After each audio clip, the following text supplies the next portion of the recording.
അധ്യായത്തിരിക്കാം. റോമാലേഖനം 2-ാം അധ്യായം 5 മുതൽ 9 വരെയുള്ള 5 മുതൽ 8 വരെയുള്ള വാക്യങ്ങൾ ദയവായിട്ടൊന്ന് വായിക്കുകയും നമുക്ക് തുടർന്ന് ചില കാര്യങ്ങൾ ഒരുമിച്ച് ധ്യാനിക്കുകയും ചെയ്യാം. റോമാലേഖനം 2-ാം അധ്യായം 5 മുതൽ 8 വരെയുള്ളതാകുന്ന വേദഭാഗം.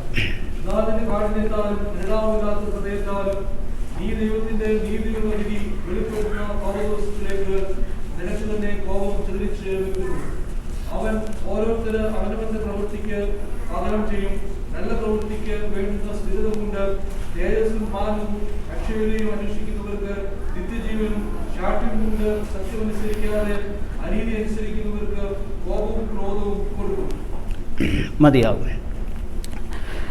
റോമാലേഖനം 2-ാം അധ്യായം 1 മുതൽ 16 വരെയുള്ള വാക്യങ്ങൾ ദൈവത്തിൻ്റെ ന്യായവിധിയെക്കുറിച്ച് പ്രസ്താവിക്കുന്ന വേദഭാഗമാണെന്ന് കഴിഞ്ഞ ആഴ്ചയിൽ നമുക്കൊരുമിച്ച് ചിന്തിപ്പാൻ തക്കവണ്ണം ദൈവം ഇടയാക്കി.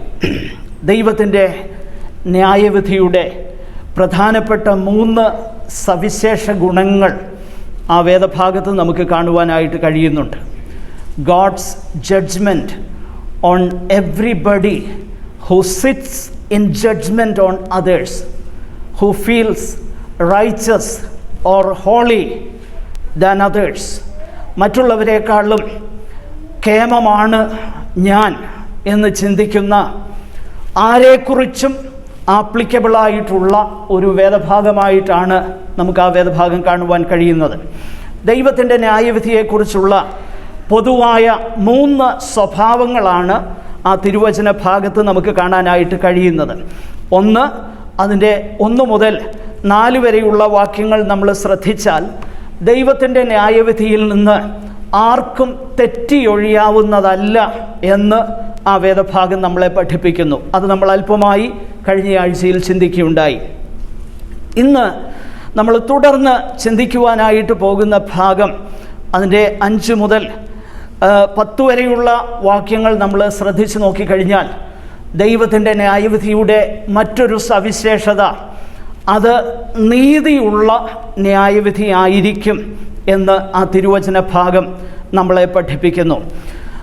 അവസാനമായിട്ട് അതിൻ്റെ 11 മുതൽ 16 വരെയുള്ള ആ വേദഭാഗം നമ്മൾ ശ്രദ്ധിച്ച് നോക്കിയാൽ അവിടെ വളരെ വ്യക്തമായിട്ട് നമുക്ക് കാണുവാൻ കഴിയുന്ന ആ ഒരു വേദഭാഗത്ത് ദൈവത്തിൻ്റെ ന്യായവിധിയുടെ സവിശേഷതയെക്കുറിച്ച് നമ്മൾ വായിക്കുന്നു. അത് മുഖപക്ഷം ഇല്ലാത്തതാണ്. അപ്പോൾ ഒന്നാമതായി ദൈവത്തിൻ്റെ ന്യായവിധി ഇറ്റ് ഈസ് ഇൻഎസ്കേപ്പബിൾ.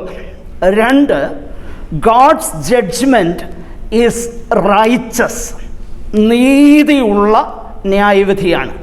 3, ദൈവത്തിൻ്റെ ന്യായവിധിക്ക് അതിന് മുൻപിൽ ഒരു മുഖപക്ഷവുമില്ല.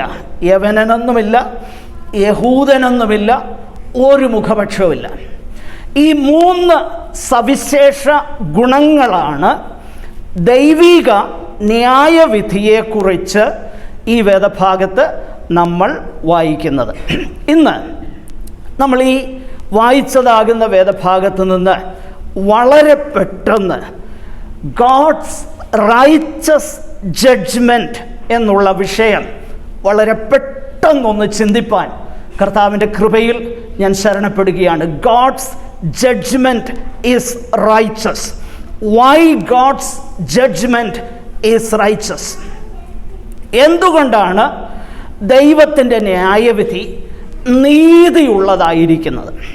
നമ്മൾ ആ വേദഭാഗം നിങ്ങൾ ശ്രദ്ധിച്ചാൽ അതിൻ്റെ 4-ാമത്തെ വാക്യത്തിൽ നമ്മൾ കണ്ടു, അല്ല, ദൈവത്തിൻ്റെ ദയ നിന്നെ മാനസാന്തരത്തിലേക്ക് നടത്തുന്നു എന്ന് അറിയാതെ. അപ്പോൾ why God withheld his judgment in the past? എന്തുകൊണ്ട് ദൈവം തൻ്റെ ന്യായവിധിയുടെ അതിൻ്റെ മുഴുവൻ ഫ്യൂറിയും മനുഷ്യൻ്റെ മേൽ അത് അഴിച്ചുവിട്ടില്ല. Why did God gave us time? Why did he give us time? നമുക്ക് എന്തുകൊണ്ട് ദൈവം സമയം തന്നു? What is the goal of God's kindness? ദൈവത്തിൻ്റെ കരുണയുടെ ലക്ഷ്യം എന്താ? ആ കരുണയുടെ ലക്ഷ്യം to give us space to repent. അതായത് നമുക്ക് മാനസാന്തരപ്പെടുവാൻ അവസരം തരികയായിരുന്നു. അതുകൊണ്ടാണ് പത്രോസിൻ്റെ 2-ാം ലേഖനത്തിൽ നാം വായിക്കുന്നത്, ചിലർ താമസം എന്ന് വിചാരിക്കുന്നത് പോലെ, ചിലർ താമസം എന്ന് വിചാരിക്കുന്നത് പോലെ എന്ത് ചെയ്യുന്നില്ല? കർത്താവ് തൻ്റെ വാഗ്ദത്തം നിവർത്തിപ്പാൻ താമസിക്കുന്നില്ല. പിന്നെ അടുത്തതെന്താ? ആരും നശിച്ചു പോകാതെ എല്ലാവരും മാനസാന്തരപ്പെടുവാൻ ഇച്ഛിച്ച് നിങ്ങളോട് ദീർഘക്ഷമ കാണിക്കുന്നതേ ഉള്ളൂ. അപ്പം ദൈവത്തിൻ്റെ ദയയും കരുണയും ദീർഘക്ഷമയും എന്തിനു വേണ്ടിയിട്ടാണ് നമുക്ക് വരുന്നത്? മാനസാന്തരപ്പെടാൻ അല്ലേ? ദൈവം ദീർഘക്ഷമയുള്ളവനായിരിക്കുമ്പോൾ മനസ്സിൽ ചിന്ത വരരുത്, ദൈവം he simply brushed all my sins under the carpet.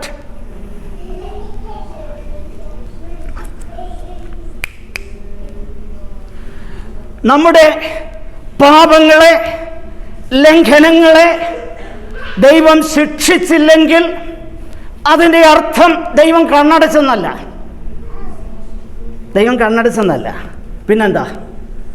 ദൈവം കരുണ ചെയ്തെന്നാണ് മനസ്സിലാക്കേണ്ടത്. മനസ്സിലാകുന്നുണ്ടോ? അപ്പോൾ ദൈവത്തിൻ്റെ ദയയുടെ ഉദ്ദേശം എന്നാ? ദൈവത്തിൻ്റെ ദയ, പിന്നെന്താ? ആ വാക്യം വായിച്ചു കഴിഞ്ഞാൽ, ദൈവത്തിൻ്റെ ദയ നിന്നെ മാനസാന്തരത്തിലേക്ക് നടത്തുന്നു എന്ന് അറിയാതെ നീ അവൻ്റെ ദയ, ക്ഷമ, ദീർഘക്ഷാന്തി എന്നിവയുടെ ഐശ്വര്യം നിരസിക്കുന്നുവോ?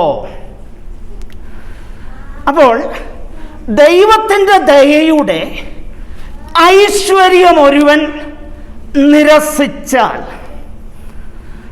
എന്താണ് സംഭവിക്കുന്നത്? അങ്ങനെ നിരസിക്കുന്നയാൾ, 5-ാം വാക്യം, എന്നാൽ നിന്റെ കാഠിന്യത്താലും അനുതാപമില്ലാത്ത ഹൃദയത്താലും. അപ്പോൾ ദൈവം ദയ കാണിക്കുക. ദൈവം എന്നോട് ദയ കാണിക്കുമ്പം, ദൈവം എന്നോട് ദയ കാണിക്കുമ്പം നമ്മളെന്താ ചിന്തിക്കുന്നത്? കുഴപ്പമില്ല, ദൈവം മറന്നു. God doesn't take it seriously. No, അങ്ങനല്ല. പിന്നെന്താ ദൈവം ചെയ്തേ? God has opened the door of his kindness. He stood there. He held the door opened. ദയയുടെ വാതില് ഇങ്ങനെ തുറന്നു പിടിച്ചിരിക്കുക. ഞാൻ നിങ്ങളും ദൂരത്ത് നിന്ന് വരുന്ന ഒരുവനെ കണ്ടിട്ട് അവനൂടെ കയറിക്കൊള്ളട്ടെ എന്ന് വിചാരിച്ച് ഈ വാതിൽ തുറന്നു പിടിക്കുക. അപ്പോൾ വാതിൽ തുറന്നിരിക്കുന്നത് കണ്ടുകൊണ്ട് ദൂരെ നിന്ന് വരുന്ന ഞാൻ അടുത്ത് വന്നേച്ച്, കൊള്ളാം, ദൈവം ഭയങ്കര സ്നേഹമാണ്, എന്തോ ഒരു ദയയാ, എന്നോ കരുണയാ, കുറച്ച് സമയം കൂടെ ഒന്ന് അങ്ങോട്ട് പോയിട്ട് വരാം എന്ന് ഞാൻ കരുതുന്നെങ്കിൽ അതിൻ്റെ പേരാണ് ഹൃദയകാഠിന്യം. മനസ്സിലാകുന്നുണ്ടോ ഞാനീ പറയുന്നത്? അതിൻ്റെ പേരാണ് ഹൃദയകാഠിന്യം. നോക്കുക, എന്നാൽ നിന്റെ കാഠിന്യത്താലും അനുതാപമില്ലാത്ത ഹൃദയത്വം. അപ്പോൾ ദൈവം എന്നോടും നിങ്ങളോടും താല്പര്യപ്പെടുന്നത് എന്താ? അനുതപിക്കുക, മാനസാന്തരപ്പെടുക, ദൈവം ദയ കാണിക്കുക, ദൈവം കരുണ കാണിക്കുക. അപ്പോൾ ദൈവത്തിൻ്റെ കരുണയൊക്കെ കാണുമ്പം യഹോവ മഹാദയും ദീർഘക്ഷമയും ഉള്ളവനാണ്. ദീർഘക്ഷമയുള്ള ദൈവമാണല്ലോ. അതുകൊണ്ട് എൻ്റെ അവസരങ്ങളെ ഞാൻ നഷ്ടമാക്കിയിട്ട് ദൈവം ക്ഷമിച്ചോളും എന്നുള്ള ഒരു പ്രിസംഷനാണ്. ഈ പ്രിസംഷൻ പല സ്ഥലത്ത് നമ്മൾ കാണുന്നുണ്ട്. ഓൾഡ് ടെസ്റ്റ്മെന്റിൽ കാണുന്നുണ്ട്. അവിടെ നമ്മൾ കാണുന്നത് സാംസൺ എന്ന് പറയുന്ന ഒരു മനുഷ്യനാണ്. അവൻ പ്രസ്യൂം ചെയ്തു. എന്താ പ്രസ്യൂം ചെയ്തത്? ദൈവത്തിൻ്റെ ശക്തി എൻ്റെ മേൽ പഴയതുപോലെ ഉണ്ട്. He presumed. മറ്റൊരാൾ ശൗൽ, ആ മനുഷ്യൻ എന്ത് ചെയ്യുന്നറിയാമോ? He presumed. ദൈവം ജോനാഥാൻ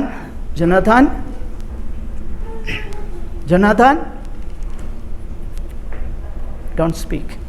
Okay? Presumption. അങ്ങനെ പ്രസ്യൂം ചെയ്താൽ എന്താ സംഭവിക്കുന്നത്? When we presume on God's kindness, what we do to ourselves? നാം നമ്മോട് എന്താ ചെയ്യുന്നത്? നമ്മുടെ ഹൃദയത്തെ എന്ത് ചെയ്യുക? പറഞ്ഞേ, കഠിനപ്പെടുത്തുക. Whenever, എപ്പോഴൊക്കെ ദൈവത്തിൻ്റെ കരുണയെ, ദയയെ നമ്മൾ ചെറുതായി കഴുതുമ്പോൾ നാം നമ്മുടെ ഹൃദയത്തെ കഠിനപ്പെടുത്തുകയാണ്.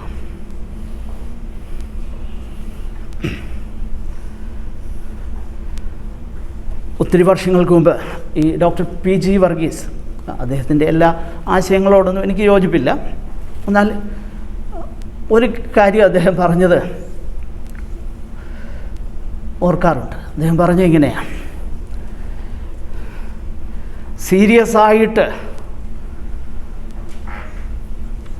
ദൈവത്തിന് ഹിതകരമല്ലാത്ത കാര്യങ്ങളിൽ കൂടെ ജീവിച്ചിട്ട് നമ്മളൊക്കെ വന്ന് ആദ്യം അന്യഭാഷ പറഞ്ഞു നോക്കൂ. വരുന്നുണ്ട് കുഴപ്പമില്ല. അദ്ദേഹം പറഞ്ഞ വാക്കാം, ഞാനല്ല. വരുന്നുണ്ട് കുഴപ്പമില്ല, അന്യഭാഷ വരുന്നുണ്ട്. അപ്പോൾ വാട്ട് വുഡ് നമ്മളെന്താ ചിന്തിക്കുന്നത്? സിൻസ് അന്യഭാഷ ഈസ് ദർ, നോ പ്രോബ്ലം, ഒരു കുഴപ്പമില്ല. നോ, അത് അന്യഭാഷ എന്നുള്ള ആ മാനിഫെസ്റ്റേഷൻ മാത്രമല്ല, നമുക്ക് പല കാര്യങ്ങൾ, ഇത് അദ്ദേഹം പറഞ്ഞ വാക്ക് ഞാനും കോട്ട് ചെയ്തതേ ഉള്ളൂ. അതുകൊണ്ടാണ് പ്രിയപ്പെട്ടവരെ, നമ്മൾ മനസ്സിലാക്കണം, വി പ്രസ്യൂം. ദൈവത്തിൻ്റെ ദയയും ദീർഘക്ഷമ, അതിൻ്റെ ഐശ്വര്യം, ഞാൻ മുമ്പേ പറഞ്ഞ കാര്യം മറക്കരുത്. ദൈവം ആ കരുണയുടെ വാതിൽ ഇങ്ങനെ തുറന്നു വെച്ചേക്കുമ്പം നമ്മളാരും ചിന്തിക്കരുത് അതെന്നും അങ്ങനെ തുറന്നിരിക്കുമെന്ന്. നോ, എന്നും തുറന്നിരിക്കുകയില്ല. അതാണ് പൗലോസ് ഇവിടെ പറയുന്നത്. അങ്ങനെ നമ്മൾ ചിന്തിച്ചാൽ ദൈവത്തിൻ്റെ ന്യായവിധി നാം എന്ത് ചെയ്യുക എന്നാണ് അവിടെ പറഞ്ഞേക്കുന്നത്. അതിൻ്റെ ഒന്ന് വായിച്ചോളൂ, 5-ാം വാക്യത്തിൻ്റെ അവസാന ഭാഗം.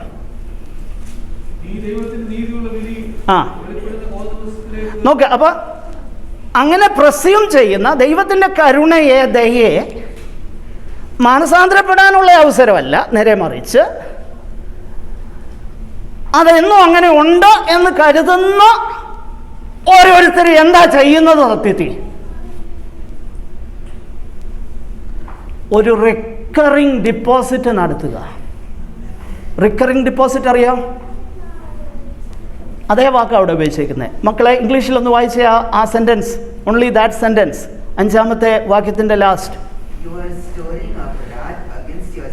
You are. അപ്പം ദൈവത്തിൻ്റെ ന്യായവിധി ആരുടെയും മേൽ വന്നാൽ അത് അനീതിയുള്ളതല്ല. അതിൻ്റെ കാരണം എന്താ? നമ്മൾ എന്ത് ചെയ്യുക? സ്റ്റോറപ്പ് ചെയ്യുക. എങ്ങനെയാണ് സ്റ്റോർ ചെയ്യുന്നത്? മലയാളത്തിൽ പറഞ്ഞേക്കുന്ന ആ വാക്ക് ചരതിച്ച് വെക്കുക അല്ലേ എന്ന് പറഞ്ഞു കഴിഞ്ഞാൽ സ്റ്റോറിങ് അപ്പ്, ഡിപ്പോസിറ്റ് ചെയ്യുക.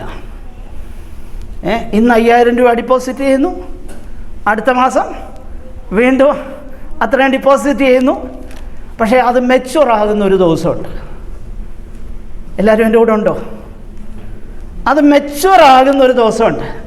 അന്ന് എന്ത് ചെയ്യും? തിരികെ കിട്ടും. സോ നിങ്ങൾ മനസ്സിൽ അതൊന്ന് ചിന്തിക്കണം. ആ വാക്ക്, പോൾ ഉപയോഗിക്കുന്ന വാക്ക് മറക്കരുത്. നീ എന്ത് ചെയ്യുക? അപ്പോൾ ഹൂ ഈസ് റെസ്പോൺസിബിൾ ഹിയർ? ദൈവത്തിൻ്റെ ന്യായവിധി നീതിയുള്ളതാ. അതിൻ്റെ കാരണം എന്താ? We are responsible. നമ്മളാ റെസ്പോൺസിബിൾ ഇല്ലേ? ഉപദേശി വർഷാവസാനം ഇങ്ങനെയൊക്കെയുള്ള മെസ്സേജ് കേൾക്കാനാണ് ഞങ്ങൾ വന്നിരുന്നത്. പ്രിയപ്പെട്ടവരെ, ഒരിക്കൽ പത്രോസ് പറഞ്ഞതുപോലെ നിത്യജീവൻ്റെ മൊഴികളായത് കേട്ടോ. നിത്യജീവൻ്റെ മൊഴികൾ പലപ്പോഴും നമ്മളെ ഹർട്ട് ചെയ്യും, നമ്മളെ വേദനപ്പെടുത്തും, ശരിയാണ്. പക്ഷേ ഇത് നിത്യജീവൻ്റെ മൊഴികളാണ്. നമുക്ക് തുടർന്ന് ആ ഭാഗം വളരെ പെട്ടെന്ന് ചിന്തിക്കാം. അപ്പോൾ ദൈവത്തിൻ്റെ നീതിയുള്ള ആ ന്യായവിധി വായിച്ചോളൂ. ആ വെളിപ്പെടുന്ന ദിവസത്തെ കോപ ദിവസത്തേക്ക് നിനക്ക് തന്നെ കോപം ചരതിച്ചു വെക്കുന്നു.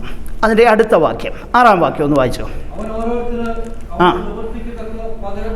നോക്കുക. അപ്പോൾ ഈ ദൈവത്തിൻ്റെ ന്യായവിധി അത് നീതിയുള്ള ന്യായവിധിയാണെന്ന് പറഞ്ഞിട്ട് ആ കാര്യത്തെ വിശദീകരിക്കുക. അതിൻ്റെ കാരണം ദൈവത്തിൻ്റെ ന്യായവിധി പ്രവർത്തിക്ക് തക്കവണ്ണമാണ്. അപ്പം നമ്മുടെ മനസ്സിലേക്ക് ഒരു ചിന്ത ഓടി വരും. ഇതുവരെ പൗലോസ് പറഞ്ഞ എന്താ? വിശ്വാസത്താലുള്ള നീതീകരണമല്ലേ? തീർച്ചയായിട്ടും ഞാനത് വിശദീകരിക്കാം വളരെ പെട്ടെന്ന്. ഇവിടെ നമ്മൾ വായിക്കുന്ന ഈ വേദഭാഗം സത്യത്തിൽ പഴയ നിയമത്തിൽ ഉള്ള ഒരു വേദഭാഗമാണ്. അത് പൗലോസ് ഇവിടെ ഉദ്ധരിച്ചേക്കുക. ഉദാഹരണത്തിന് സങ്കീർത്തനം 62:12, സദൃശ്യവാക്യം 24:12. ഈ വേദഭാഗത്തെല്ലാം ഇത് നമുക്ക് കാണാൻ സമയമില്ലാത്തതുകൊണ്ട് എടുത്ത് വായിപ്പിക്കുന്നില്ല. നോട്ട് ചെയ്യുന്നവർ നോട്ട് ചെയ്തോളൂ. സങ്കീർത്തനം 62:12, സദൃശ്യവാക്യം 24:12. ആ വേദഭാഗമാണ് പോൾ ഇവിടെ എഴുതുന്നത്. അവിടെ മാത്രമല്ല, ഹോശേയയുടെ പ്രവചനം 12:2, യെരമ്യാവ് 17:10, യെരമ്യാവ് 32:19. ഇവിടെ എല്ലാം ഇതേ പദം നമ്മൾ വായിക്കുന്നുണ്ട്. ഇനി അതുമാത്രമല്ല, നമ്മുടെ കർത്താവ്, നമ്മുടെ വാഴ്ത്തപ്പെട്ടവനാകുന്ന കർത്താവ് മത്തായിയുടെ സുവിശേഷം 16-ാം അധ്യായം അതിൻ്റെ 27-ാമത്തെ വാക്യത്തിൽ നമ്മുടെ കർത്താവ് അരുളി ചെയ്യുന്നു, മനുഷ്യപുത്രൻ തൻ്റെ പിതാവിൻ്റെ മഹത്വത്തിൽ തൻ്റെ ദൂതന്മാരുമായി വരും. അപ്പോൾ അവൻ ഓരോരുത്തന് അവനവൻ്റെ പ്രവൃത്തിക്ക് തക്കവണ്ണം പകരം നൽകും. ഇനി അതുമാത്രമല്ല, അപ്പോസ്തലനാകുന്ന പൗലോസ് കൊരിന്ത്യരുടെ 2-ാം ലേഖനം 5-ാം അധ്യായം 10-ാം വാക്യത്തിൽ നാം ഇങ്ങനെ വായിക്കുന്നു, അവനവൻ ശരീരത്തിൽ ഇരിക്കുമ്പോൾ ചെയ്തത് നല്ലതാകിലും തീയതാകിലും അതിന് തക്കവണ്ണം. നോക്കുക. അപ്പോൾ ദൈവത്തിൻ്റെ ന്യായവിധിയുടെ സവിശേഷത എന്താ? അത് മനുഷ്യൻ്റെ പ്രവർത്തിക്ക് തക്കവണ്ണം ദൈവം ന്യായം വിധിക്കും. അപ്പോൾ അത് വളരെ വ്യക്തമായി നമ്മളവിടെ വായിക്കുന്നു. ഇനി നമ്മൾ 6-ാമത്തെ വാക്യത്തിൽ അവൻ ഓരോരുത്തൻ അവൻ്റെ പ്രവൃത്തിക്ക് തക്ക പകരം ചെയ്യും എന്നുള്ളതിൻ്റെ എക്സ്പ്ലനേഷനാണ്, അതിൻ്റെ വിശദീകരണമാണ് 7-ഉം 8-ഉം വാക്യങ്ങളിൽ നമ്മൾ വായിക്കുന്നത്.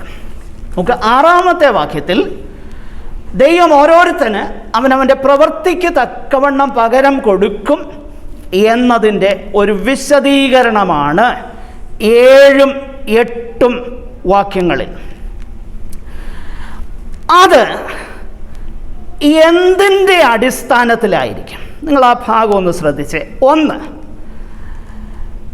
നമ്മുടെ ജീവിതത്തിലെ ലക്ഷ്യമെന്താ? നാം അന്വേഷിക്കുന്നത് എന്താ? 2, നമ്മുടെ പ്രവൃത്തി. 3, നാം എങ്ങോട്ട് പോകുന്നു? അപ്പോൾ 6ാമത്തെ വാക്യത്തിൽ ദൈവം ഓരോരുത്തന് അവനവൻ്റെ പ്രവൃത്തിക്ക് തക്കവണ്ണം പകരം ചെയ്യുമെന്ന് പറഞ്ഞേച്ച് 7ഉം 8ഉം വാക്യങ്ങളിൽ അത് വിശദീകരിക്കുകയാണ്. വിശദീകരിക്കുമ്പോൾ 3 കാര്യങ്ങൾ അവിടെ കാണുന്നു. 1, നമ്മൾ അന്വേഷിക്കുന്നത്. 2, നമ്മുടെ പ്രവൃത്തി.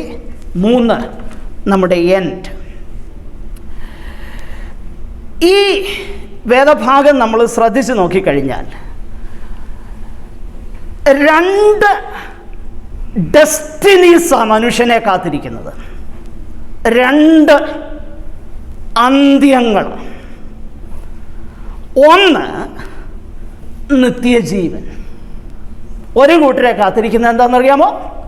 നിത്യജീവൻ. ആ നിത്യജീവനെ യേശു കർത്താവ് വിശദീകരിച്ചിട്ടുണ്ട്. യോഹന്നാൻ്റെ സുവിശേഷം 17-ാം അധ്യായം 3-ാം വാക്യത്തിൽ ഏക സത്യ ദൈവമായ നിന്നെയും നീ അയച്ച യേശു ക്രിസ്തുവിനെയും അറിയുന്നത് തന്നെ എന്താകുന്നു? നിത്യജീവൻ. അപ്പം ആ ഡെസ്റ്റിനിയെ സംബന്ധിച്ചിടത്തോളം ഒരു കൂട്ടരുടെ ഡെസ്റ്റിനി നിത്യജീവൻ. എന്നാൽ മറ്റൊരു കൂട്ടരുടെ ഡെസ്റ്റിനി എന്താ? കോപവും ക്രോധവും. ഇത് എന്തിൻ്റെ ബേസിസിലാണ്? നമ്മൾ ശ്രദ്ധിക്കണം. ആ വാക്യം ശ്രദ്ധിച്ചാൽ അതിൻ്റെ 7-ാം വാക്യത്തിൽ നല്ല പ്രവൃത്തിക്ക് വേണ്ട സ്ഥിരത പൂണ്ട് തേജസ്സും മാനവും അക്ഷയതയും അന്വേഷിക്കുന്നവർക്ക്. അപ്പോൾ ഒരു കൂട്ടർ എന്താ അന്വേഷിക്കുന്നത്? തേജസ്, 2 മാനം, 3 അക്ഷയത. പ്രിയപ്പെട്ടവരെ, ഇത് വളരെ വ്യക്തമായി നമ്മൾ മനസ്സിലാക്കണം. എന്താണ് തേജസ്?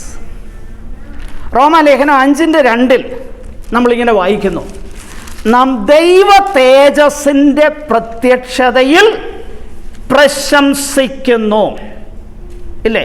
മാത്രമല്ല, ദൈവ തേജസ്സിൻ്റെ പ്രത്യാശയിൽ പ്രശംസിക്കുന്നു.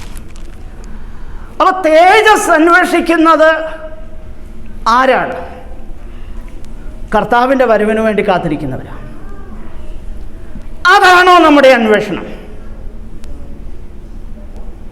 2, മാനം.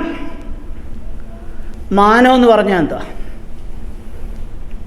മാനം എന്ന് പറഞ്ഞാൽ, ഓണർ എന്ന് പറഞ്ഞാൽ ഗോഡ്സ് അപ്രൂവൽ. അതൊന്ന് മനസ്സിലാക്കാൻ ഒരു വാക്യം ഒന്ന് പെട്ടെന്ന് വായിക്കാം.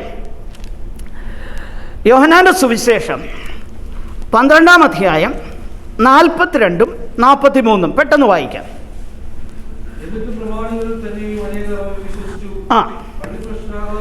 നോക്കുക, ചിലർ യേശുവിൽ വിശ്വസിച്ചു എന്നാണ് അവിടെ യോഹന്നാൻ പറയുന്നത്. അവർ വിശ്വസിച്ചെന്നാണ് പറയുന്നത്. പക്ഷെ അവരെന്ത് വിശ്വാസമാണെന്നുള്ളതാ വിഷയം. കാരണം വിശ്വാസം എന്ന വാക്ക് ഒരു ക്വാളിഫിക്കേഷനും ഇല്ലാതാണ് പുതിയ നിയമത്തിൽ ഉപയോഗിച്ചേക്കുന്നത്, വിശ്വാസം. പക്ഷേ അതെന്താണ് അർത്ഥമാക്കുന്നതെന്നുള്ളത് അതിൻ്റെ പശ്ചാത്തലം നോക്കിയാലേ മനസ്സിലാകത്തുള്ളൂ. ഉദാഹരണത്തിന്, പിശാചിന് വരെ എന്തോ ഉണ്ട്? വിശ്വാസമുണ്ട്. അപ്പോൾ പിശാചിൻ്റെ വിശ്വാസം എന്താണെന്ന് യാക്കോബ് പറയുന്നുണ്ട്. പിശാച് വിശ്വസിക്കുകയും പിന്നെ എന്തോ കൂടെ ചെയ്യുന്നു? വിറയ്ക്കുകയും ചെയ്യുന്നു. എന്ന് പറഞ്ഞാൽ പിശാചിനറിയാം തൻ്റെ ഡെസ്റ്റിനി എന്താണെന്നും ദൈവം എന്താണ് ചെയ്യാൻ പോകുന്നതെന്നും ദൈവം ആരാണെന്നും പിശാചിന് ബുദ്ധിയിലറിയാം. അത് ചിന്തിക്കുമ്പോൾ അവന് പേടിയാണ്. ചിന്തിക്കുമ്പം പേടിയാണ്. അതുകൊണ്ടാണ് അവൻ എന്ത് ചെയ്യുന്നത്? പിശാചിന് അത് ഓർക്കുമ്പോൾ അവന് പേടിയാണ്. അതുകൊണ്ട് അവൻ എന്തോ ചെയ്യുക? വിറയ്ക്കുക. നമ്മളെ ഇങ്ങനെ ഈ പേടിപ്പെടുത്താൻ ചിലരുടെ സഹായത്തോടുകൂടി ഇവനിങ്ങനെ അവതരിക്കാറുണ്ട്. അതുകൊണ്ട് അതിലേ വരുന്നുണ്ട്, ഇവരത് ചെയ്തിട്ടുണ്ട്, ഇങ്ങനൊക്കെ പറയുന്ന കബളിപ്പിക്കലുകളിൽ ദൈവമക്കൾ പെടരുത്. പിശാചിന് ശക്തി ഉണ്ടെങ്കിൽ മനസ്സിലാക്കിക്കോണം, ദൈവം സർവശക്തനാണെന്ന് തിരിച്ചറിഞ്ഞോണം. മനസ്സിലാക്കണം. ഈ ആൾക്കാർ ഈ ഓലപ്പാമ്പിട്ട് അതിലേ വരുന്നു, ഇതിലേ വരുന്നു. പക്ഷേ വേദപുസ്തകം എന്നാ പറയുന്നതെന്നറിയോ? അവൻ വിറച്ചോണ്ടിരിക്കുക. പക്ഷെ അവൻ്റെ വിറയൽ വേദപുസ്തകത്തിൽ ഇത്ര ക്ലിയറായിട്ട് എഴുതിയിട്ടും ഇത് കാണാതെ വണ്ണം കണ്ണിൻ്റെ മുകളിൽ ഒരു വലിയ പാടയിട്ടേക്കുക പലരുടെ. അതുകൊണ്ടാണ് പലരും many people will take you for a ride. അവർ പറയുന്ന പിശാചിനെ പറഞ്ഞാണ് ഈ പഠിപ്പിക്കുന്നത്. Why do we are afraid of Satan? നമ്മൾ അവനെ ഭയപ്പെടേണ്ട കാര്യമില്ല. അവൻ്റെ അസ്തിത്വത്തെ നമ്മൾ മനസ്സിലാക്കുകയും പിശാചിൻ്റെ പ്രവർത്തനങ്ങളെ തിരിച്ചറിയുകയും ചെയ്താൽ മതി. പിന്നെ ദൈവത്തോട് അടുത്ത് ചെല്ലുവിൻ, എന്നാൽ അവനെന്തോ ചെയ്യും? അപ്പോൾ മനസ്സിലാക്കണം, പിശാചിൻ്റെ വിശ്വാസമുണ്ട്, അങ്ങനെയുള്ള ഒത്തിരി വിശ്വാസങ്ങളുണ്ട് വേദപുസ്തകത്തിൽ. ഇവിടെ നമ്മൾ വായിക്കുന്ന യോഹന്നാൻ്റെ സുവിശേഷത്തിൽ ചിലർ വിശ്വസിച്ചു. അടുത്തത് വായിച്ചോ. പള്ളിഭ്രഷ്ടരാകാതിരിപ്പാൻ ഏറ്റുപറഞ്ഞില്ല. അവരുടെ വിശ്വാസം ട്രൂ ആണോ അല്ലയോ എന്ന് ആ പാരഗ്രാഫ് നോക്കുമ്പോൾ മനസ്സിലാവും. അടുത്തത് വായിച്ചു നോക്കുക. അവർ ദൈവത്താലുള്ള മാനത്തേക്കാൾ. അപ്പം ഏതാണ് മാനമെന്ന് ഇവിടെ പൗലോസ് പറയുന്നത്? ദൈവത്തിൻ്റെ അപ്രൂവൽ. സോ ദൈവത്തിൻ്റെ തേജസ്, ദൈവത്തിൻ്റെ അപ്രൂവൽ. അടുത്തത് ഇമ്മോർട്ടാലിറ്റി, അക്ഷയത, unfading joy of his presence. സ്വർഗത്തിൽ നിങ്ങൾക്ക് സൂക്ഷിച്ചിരിക്കുന്നതും ക്ഷയം, വാട്ടം, മാലിന്യവും ഇല്ലാത്തതാകുന്ന അവകാശത്തിനായിട്ട് ദൈവം എന്ത് ചെയ്തിരിക്കുന്നു? നമ്മളെ വീണ്ടും ജനിപ്പിച്ചിരിക്കുന്നു. So when I seek God's glory, God's approval and his presence and the unfading joy of his presence, അതെങ്ങനെ, അത് അന്വേഷിക്കുന്നത് എങ്ങനെയാണെന്ന് നമുക്ക് തിരിച്ചറിയാൻ പറ്റുന്നത്. അവിടെ വേറൊരു വാക്ക് പറഞ്ഞിട്ടുണ്ട്, സ്ഥിരത. നല്ല പ്രവൃത്തിക്ക് വേണ്ട സ്ഥിരത പൂണ്ട്.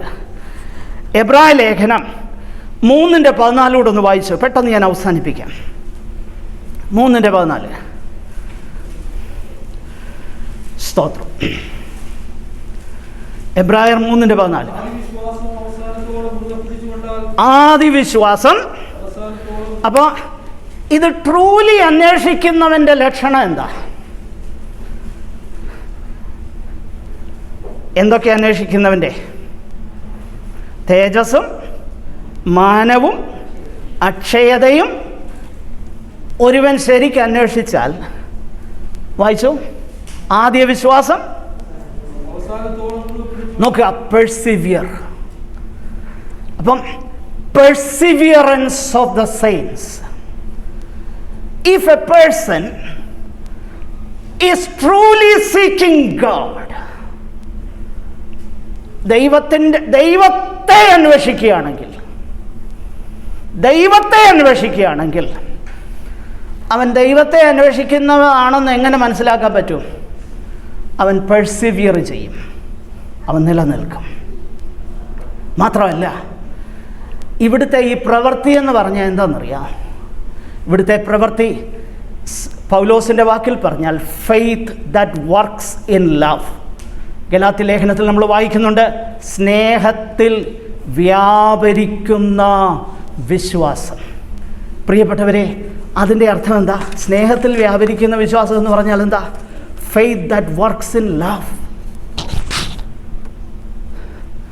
എന്ന് പറഞ്ഞാൽ ദൈവത്തെ സ്നേഹിക്കുന്നതുകൊണ്ട് ഒരു ഭക്തൻ ദോഷത്തെ അകറ്റും, ദൈവത്തെ സ്നേഹിക്കുന്നത് കൊണ്ട് ഒരു ഭക്തന് അവൻ്റെ ജീവിതത്തിൽ വീഴ്ചകൾ വന്നെങ്കിലും അത് തുടരാൻ താല്പര്യമില്ല.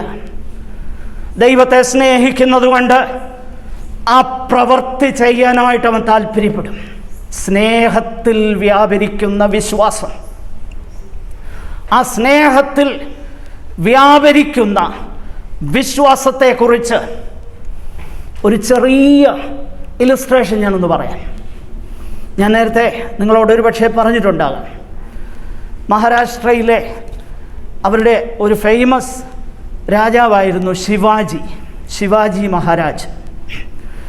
അദ്ദേഹത്തെ കുറിച്ചൊരു ഒരു ഒരു ഫോക്ലോർ, ഒരു ചെറിയ സ്റ്റോറിയുണ്ട്.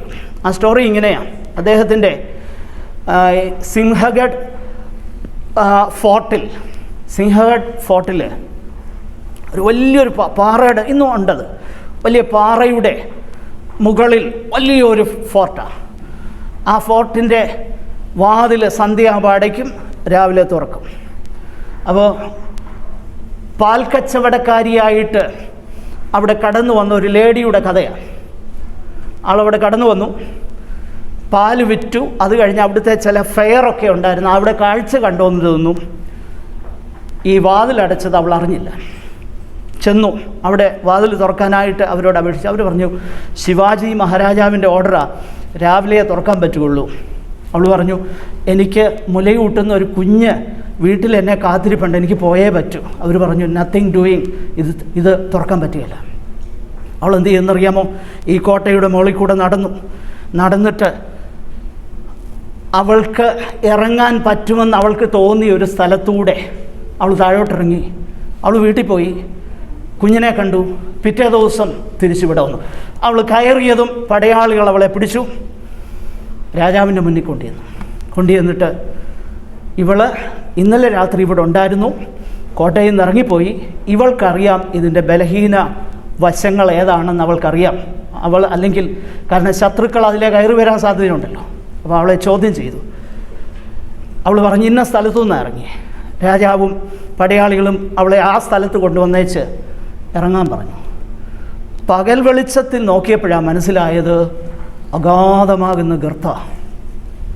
അവൾ പറഞ്ഞു, വിറയ്ക്കാൻ തുടങ്ങി. കൂടുതലായിട്ട് അവളെ ചോദ്യം ചെയ്തപ്പോഴാണ് മനസ്സിലായത് ഈ ഒരു കുഞ്ഞ് വീട്ടിലുണ്ടായിരുന്നു.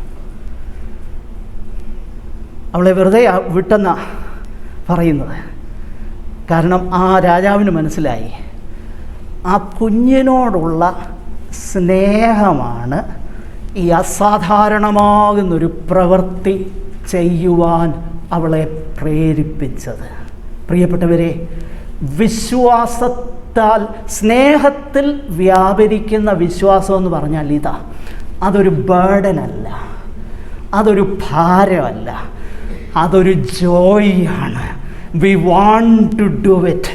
പ്രിയപ്പെട്ടവരെ, അതാണ് നിത്യജീവൻ പ്രാപിക്കുന്നവരുടെ ലക്ഷണം. എന്നാൽ കോപവും ക്രോധവും ചിലർക്ക് നൽകാനായിട്ട് പോകുന്നു.